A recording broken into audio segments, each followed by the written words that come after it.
A few days ago, a netizen left a message asking me to discuss India's beef ban issue, mentioning that many people have been killed by cow rakshaks for eating beef, which is extremely egregious. To be honest, I am reluctant to discuss such sensitive topics because they involve religion and are hard to approach entirely rationally.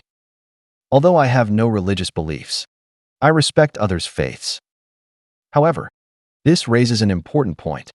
You can defend your religious beliefs, but not at the expense of violating others' basic human rights. In other words, I respect the reverence for cows and Hindu scriptures, but this should not justify harming others, especially those who do not follow Hinduism. Since we are addressing this topic, I will not shy away from sensitive content.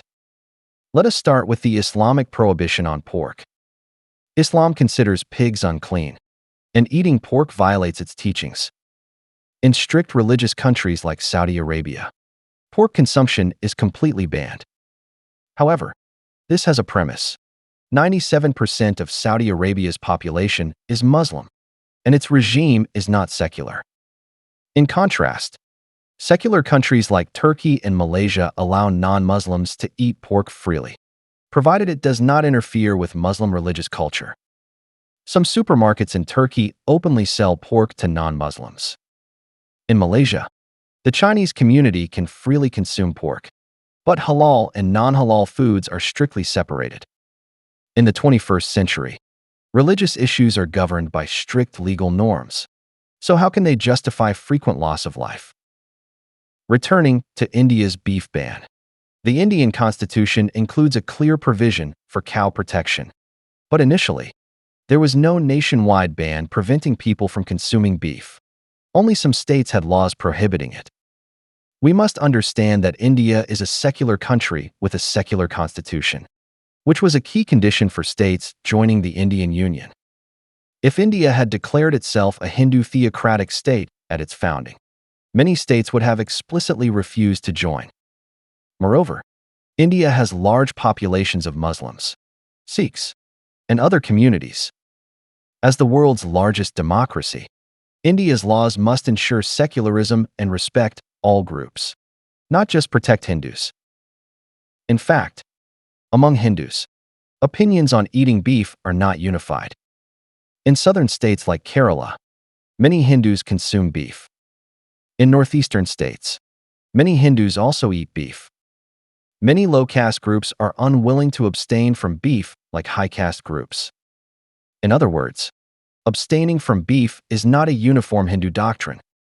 Historically, ancient texts like the Vedas and Rigveda provide evidence of cow slaughter in early sacrificial rituals, showing that beef consumption was not entirely prohibited.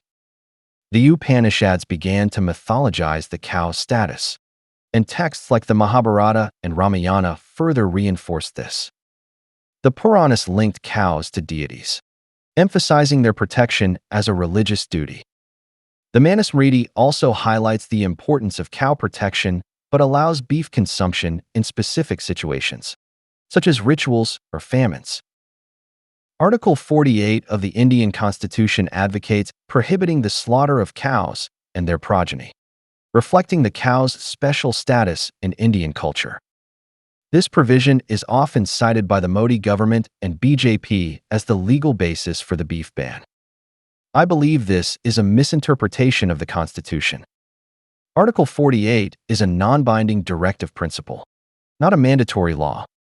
No constitutional provision should contradict the fundamental spirit of India as a secular democratic nation. This principle of constitutional interpretation also applies to rejecting Modi's series of laws persecuting Muslims. Having discussed religion, history, and law, we must understand the true purpose of Modi's radical Hindu nationalism. It is clearly to maintain Modi's personal authority by inciting religious conflicts and creating ethnic divisions to secure the Hindu vote for BJP.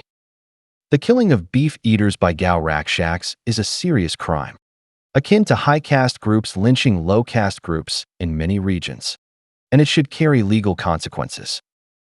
However, under the protection of BJP and local governments, these perpetrators often escape justice.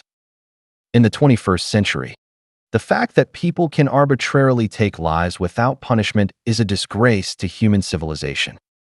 Modi boasts that India is the world's largest democracy while upholding the caste system and promoting radical Hinduism, which severely tarnishes democracy. As a nation, India brings shame to democracy.